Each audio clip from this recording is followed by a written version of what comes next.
Bonjour à toutes et à tous, je suis Florent, technicien de la société SQP. Dans cette courte vidéo, je vais vous présenter comment mettre en place une sauvegarde Time Machine entre un Mac et un NAS de la marque Synology. Time Machine est l'outil de sauvegarde officiel d'Apple. Il permet de sauvegarder l'intégralité du Mac et de faire des sauvegardes de manière incrémentielle. Tout d'abord, votre Mac doit être administrateur et en version 10.6 minimum. Pour le NAS, je vais vous faire la présentation avec la dernière version du système, DSM 6.1. Votre serveur NAS et votre Mac doivent être sur le même réseau. Pour commencer la configuration, il faut lancer l'interface d'administration du NAS via le navigateur web ou l'application Synology Assistant.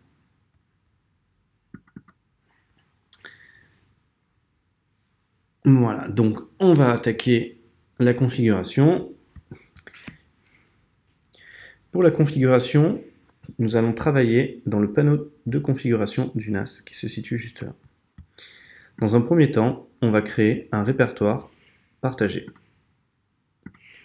Ce répertoire partagé, on va l'appeler Time Machine. Vous pouvez bien sûr lui donner un autre nom. Et on va cocher cette case pour que ce dossier partagé n'apparaisse pas dans les emplacements réseau.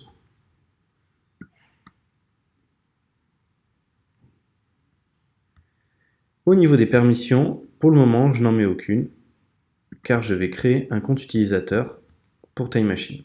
Nous allons voir pourquoi. Créer un compte utilisateur, donc je vais l'appeler Time Machine aussi. Pareil, on peut lui donner un autre nom. Vous mettez un mot de passe.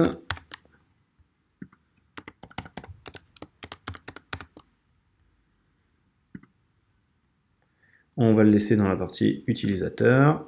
Là, important, on va lui donner accès au répertoire en lecture et écriture à Time Machine. Et on va voir du coup pourquoi on va créer ce compte utilisateur, parce que tout simplement, on va lui définir un quota. Je vais lui mettre, dans cet exemple, je vais lui définir 1 Tera.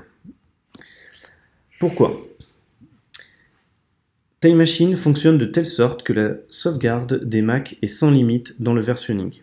C'est-à-dire que tant qu'il y a de l'espace de stockage sur le NAS pour faire des sauvegardes, il continuera à le faire. C'est lorsqu'il n'y a plus d'espace de stockage que le système Time Machine supprimera la plus vieille sauvegarde. Donc cette option est primordiale si vous voulez gérer et optimiser au maximum vos sauvegardes. Je valide. Une autre option. Voilà, donc là, j'ai un répertoire partagé Time Machine, un compte utilisateur Time Machine qui a seulement accès à ce répertoire partagé avec un quota défini à 1 Tera. Donc il ne pourra pas prendre plus.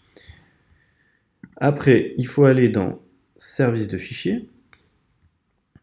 On va activer l'AFP par défaut. Maintenant, on peut le faire en SMB, mais on va quand même continuer à travailler en AFP. Je vais dans les options avancées tout en haut. Il faut que le service Bonjour soit actif via la diffusion AFP. Si je veux travailler en SMB, je peux le faire via le SMB juste là. Je configure le dossier Time Machine. Je lui dis que ça sera ce dossier-là. Voilà, j'applique. Maintenant, j'ai un compte utilisateur, un répertoire partagé, mon quota défini. Maintenant, je vais travailler sur mon Mac. Je vais sur le Mac dans les préférences Time Machine, que je trouve bien sûr dans les préférences système Time Machine. Je choisis un disque de sauvegarde. Et là, j'ai mon Time Machine que j'ai créé sur le DS716. Je mets le compte utilisateur que j'ai créé, Time Machine, et je mets le mot de passe que j'ai défini tout à l'heure.